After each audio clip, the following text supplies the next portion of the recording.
नमस्कार दोस्तों, आप सभी का स्वागत है मेरे YouTube चैनल में इन्फिनिटी कंसल्टेंट में। ये जो वीडियो है बेसिकली इस वीडियो का जो टॉपिक है वो है टेलीकॉम रिफॉर्म 2021 और यूनियन कैबिनेट ने ये जो रिफॉर्म अप्रूव किया है इसका जो एप्लीकेबल टाइम है वो अक्टूबर 2021 से ही एप्लीकेबल हुआ है। इसके अंदर 9 स्टैंडर्ड रिफॉर्म्स हैं और 5 प्रोसीजर रिफॉर्म्स हुए हैं। जो 9 स्टैंडर्ड रिफॉर्म्स हैं उनको हम सिलसिलेवार तरीके से समझेंगे, उसके बारे में जानेंगे और इसका एक बेनिफिट उठाएंगे।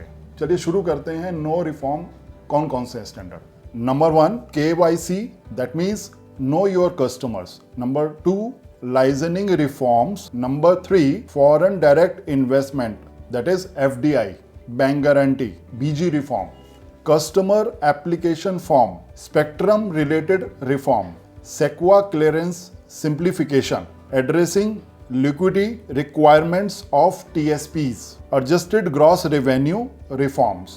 These are the 9 reforms which we are going to cater in this video.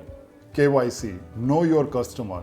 This is the first topic of the reform, जिसके अंदर गवर्नमेंट ने बहुत सिंप्लीफाई कर दिया है। अब KYC के लिए ना आपको बहुत सारे डॉक्यूमेंट्स या सब कुछ लेके जाने की ज़रूरत नहीं है। सिंपल आप आधार कार्ड लेके जाते हैं, KYC आपका उसी से हो जाता है। और भी सिंप्लीफाई कर दिया है, इसको बेसिकली eKYC कर दिया गया है, जिससे कि आप इलेक्ट्रॉनिक वे में भी आप अपनी डिटेल पंच कर सकते हैं and the KYC has been done. तो ये जो KYC को लेके सिंप्लीफिकेशंस आया है, इससे जो ऑपरेशनल्स और रिस्पॉन्स टाइम है टेलको का वो बहुत फास्ट हो गया है। Second, licensing reforms. Licensing reform के अंदर बहुत बेनिफिट्स गवर्नमेंट ने ऑफर किए हैं, जो कि earlier what happened, any delay in the entry fees और लाइसेंस फीस या अदर डिले जो पेनल्टीज़ होती थी वो 4% MCLR पे लगता था, जो कि घट के 2% रह गया है, विच इज़ वेरी कमेंडेबल, जिससे काफ़ी रिलीफ फील कर रहे हैं टेलीकॉम सेक्टर्स। इसके अलावा काफ़ी ऐसे पेनल्टीज़ हैं, ऐसे क्लोज हैं जो कि 50% तक पेनल्टी जाती थी, वो एब्सोल्युटली रिमूव कर दिया गया है वहाँ से। इसको और अलाइटमेंट में समझने के लिए जो टेलीकॉम रिफॉर्म का पूरा PDF है, जो कि मैं आपके रेफरेंस के तौर पे इसमें लिंक बिलो में देना चाह रहा हूँ, आप उसको मेरे तरफ से आपको रिक्वेस्ट रहेगा कि आप एक बार उसको भी अलाइटमेंट में पढ़ें। तो लाइसेंसिंग रिफॉर्म बहुत इंपॉर्टेंट है समझना कि किन किन जगह पे और कैसे कैसे हमें बेनिफिट गवर्नमेंट ने दिए हैं। इसके अलावा जो पैटर्न है चार्जिंग का, मंथली कंपाउंड इंटरेस्ट जो पहले लगा करता था कैलकुलेशन के अकॉर्डिंग, गवर्नमेंट ने उसमें भी रिलीव कर दिया है। अभी उसको मंथली ना करके एनुअली कंपाउंड इंटरेस्ट के अकॉर्डिंग कैलकुलेट किया जाता है, जिससे कैलकुलेशंस में काफ़ी बड़ा डिफरेंस निकल के आता है। 2% ये कर दिया गया, जैसे मैंने आपको बताया, जो कि पहले 4% था। तो licensing reform is actually giving us a lot of boost in terms of penalties, in terms of reforms of the penalty clauses. So foreign direct investment, that is FDI, जो कि टेलीकॉम में पहले 49 तक आपको ऑटोमेटेड रूट से approve था, जो कि अब उसको ऑटोमेटेड रूट वाला 100% कर दिया गया है। पहले क्या होता था कि 49 के बाद आपको उसमें अप्रूवल के लिए FIB में जाना पड़ता था, जो कि होम मिनिस्ट्री के अंडर आता था। It takes a lot of time and procedure. ऐसा नहीं है कि गवर्नमेंट ने 49 को 100% कर दिया तो उसके अंदर कोई सिक्योरिटी मेजर्स अभी रखे नहीं हैं। जैसे प्रेस नोट हो गया, प्रेस नोट 3 और अदर जो इसके फॉर्मेलिटीज़ हैं वो अभी भी इंटैक्ट हैं, बट अप्रूवल जो है ऑटोमेटेड रूट का वो 49 से बढ़कर 100% कर दिया गया, which is again a very good move, because इससे क्या है, जो फंडिंग है आउटसाइड से वो काफ़ी हिट करेंगे हमारे टेलीकॉम सेक्टर में और बहुत एडवांटेज होने वाला है इससे हमें। Bank guarantees, BG, very important. In fact ये जो मूव है इससे काफ़ी बूस्ट मिला है स्मॉल प्लेयर्स जो एज ए ISP ग्राउंड पे काम करते हैं और वो प्लान करना चाह रहे हैं लाइसेंस के बारे में, चाहे वो VNO लाइसेंस है चाहे वो ISP का लाइसेंस है। जितनी भी इसके अंदर बेसिकली एलिमेंट्स क्या क्या रहते हैं, इसमें एप्लीकेशन फ़ीस रहता है, इसमें एंट्री फीस रहता है, इसमें बैंक गारंटीज रहते हैं और इस जो बैंक गारंटीज हैं, इसमें भी दो तरह की बैंक गारंटीज, अगर यूनिफाइड लाइसेंस की मैं बात करता हूँ, परफॉर्मेंस बैंक गारंटी जाती है और फाइनेंशियल बैंक गारंटीज जाती हैं। सो 80% बैंक गारंटी रिड्यूस हो गई हैं। Yes, you are heard right, 80% bank guarantee reduce हुई है। मैं एक एग्जांपल से आपको इसको समझाना चाहूँगा कि जो कैटेगरी बी लाइसेंस के लिए हम लोग जाते थे, यूनिफाइड कैटेगरी बी लाइसेंस के लिए हम लोग जाते थे, जिसके अंदर हमें 11 लाख रुपए का बैंक गारंटी देना पड़ता था गवर्नमेंट को।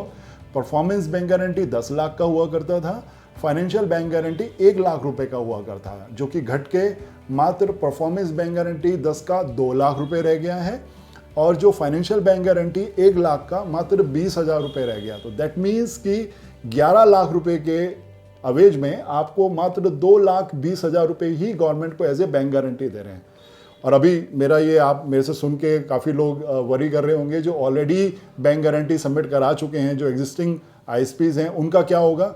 यस, उसके लिए भी गवर्नमेंट ने पॉलिसी बनाई है कि आप अपना जो नया रिवाइज रेट वाला बैंक गारंटी है, you need to submit that bank guarantee to the local CCA, और आपको उसके अगेंस्ट जो बाकी का जो ओल्ड वन है वो आपको रिटर्न हो जाता है और आप क्लेम कर सकते हैं अपना अमाउंट।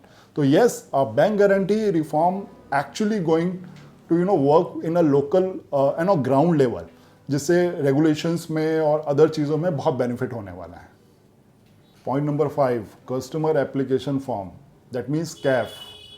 अर्लियर व्हाट हैपेंड, जितने भी टेलकोज होते थे उनको, या फिर जो आईएसपीज हमारे होते थे, उनको क्या करना पड़ता था? फिजिकली कैफ फॉर्म मेंटेन करना पड़ता है, जिसमें उनका इन्वेंट्री, उनको काफ़ी स्टोरेज का काफ़ी प्रॉब्लम रहता था, जो कि अपने एंड पे वो फिजिकली इसको फिल कराया करते, सारा डिटेल, कस्टमर का एड्रेस, आईपी एड्रेसेस, सारा जो डिटेलिंग होता था, along with the photographs and all.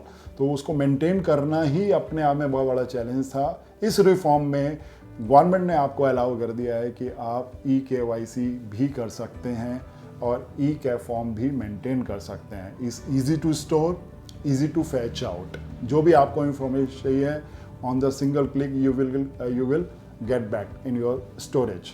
So yes, CAF form और कैफ के बारे में जो ये रिफॉर्म है, ये बहुत बेनिफिट करने वाला है स्मॉल आईएसपीज के लेके बड़े टेलकोस तक। Spectrum related reform, spectrum related reform के अंदर बहुत अमेजिंग हुआ है चेंजेस, क्योंकि बड़े जो प्लेयर्स हैं टेलकोज के, वो पहले 20 ईयर्स के लिए स्पेक्ट्रम अलॉट होता था, जो कि बढ़ा के 30 साल के लिए कर दिया गया है। ऐसा नहीं कि 30 साल कर दिया गया तो वो बाउंडिंग हो गया है। इसके साथ गवर्नमेंट ने बड़ा एक स्मार्ट मूव कर दिया कि उसको लॉकिंग पीरियड 10 ईयर्स कर दिया गया है, और एक सर्टन एक अमाउंट दे के वो उसको विड्रॉ भी कर सकते हैं। तो एक फ्लेक्सिबिलिटी भी उसमें गवर्नमेंट ने ऑफर कर दिया स्पेक्ट्रम एक्वायर्स वाले जो टेलकोज हैं उनके लिए। साथ ही साथ इसके अंदर sharing of the spectrum, which is very important for big players. तो उसमें होता क्या है कि अगर वेलफेयर ऑफ द सोसाइटी और द पीपल, अगर वो कहीं उनको ऐसा लगता है कि स्पेक्ट्रम शेयर करके हम इसकी मासेस रीच बढ़ा सकते हैं, तो वो शेयरिंग ऑफ द स्पेक्ट्रम भी अलाउ कर दिया गया है इस रिफॉर्म के अंदर। सेक्वा क्लियरेंस सिंप्लीफिकेशंस, ये जो पॉइंट है बहुत ही यूनिक और बहुत ही अमेजिंग है। रीज़न बीइंग कि कोई भी हम इंफ्रास्ट्रक्चर टेलको का अगर लगाते हैं, बड़े बड़े टेलको से लेकर छोटे टेलको तक, इनको टावर इंस्टॉलेशंस का रिक्वायरमेंट रहता है to make their setup ready to deliver to the end customer.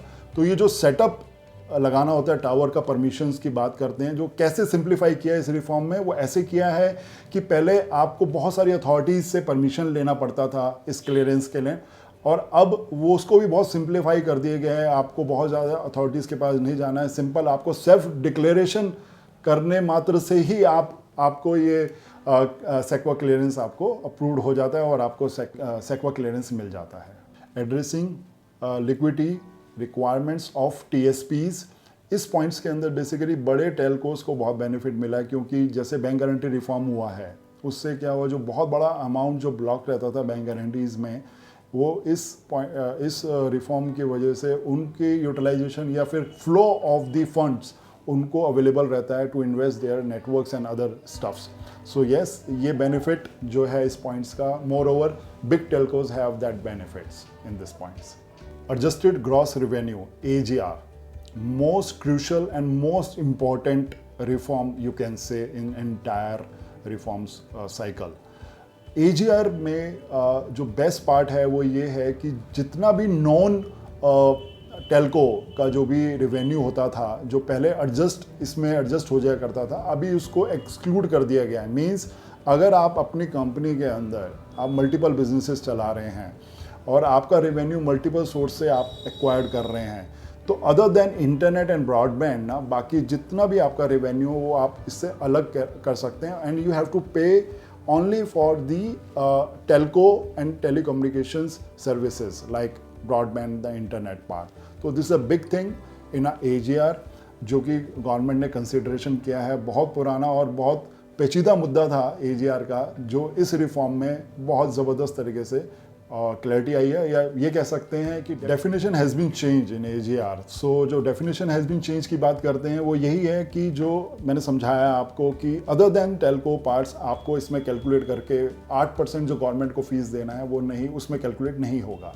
Other than Telco आप उसको हटा दीजिए, बाकी सिर्फ टेल्को का पार्ट रख के आपको you have to pay to government as a licence fees.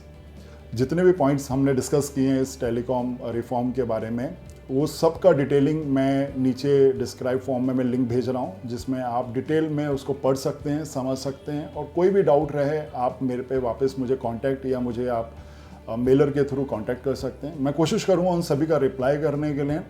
जितना भी अपने को इन्फॉर्मेशन है, जितनी जानकारी हम आपके लिए जो था सटीक जानकारी मैं लेके आ पाऊँगा आपके लिए, वो भी मेरी कोशिश रहेगी। इसके अलावा आप मेरा चैनल सब्सक्राइब कीजिए, और इसके अलावा कोई और टॉपिक या किसी और मुद्दे पे आप मुझे सुनना चाहें या मेरे से जानकारी लेना चाहें तो मैं कोशिश करूंगा वीडियो के माध्यम से आप तक पहुंचता रहूं। अलग अलग टॉपिक्स पे मैं बात करूं आपसे, जिससे कि आपको राइट टाइम पे राइट इन्फॉर्मेशन मिल जाए। Thank you so much. So मिलते हैं अगली वीडियो में। जय हिंद, वंदे मातरम।